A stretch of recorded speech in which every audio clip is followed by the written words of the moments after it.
Hello everyone.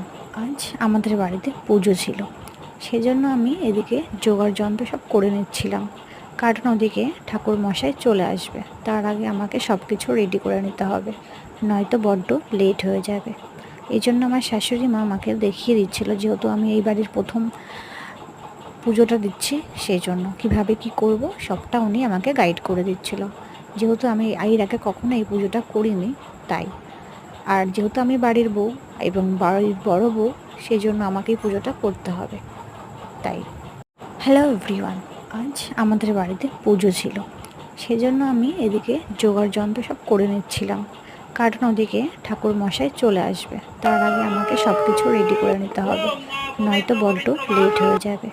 এই জন্য আমার শাশুড়ি মা আমাকে দেখিয়ে দিচ্ছিল, যেহেতু আমি এই বাড়ির প্রথম পুজোটা দিচ্ছি, সেই জন্য কীভাবে কী করব সবটা উনি আমাকে গাইড করে দিচ্ছিল। যেহেতু আমি এর আগে কখনো এই পুজোটা করিনি, তাই।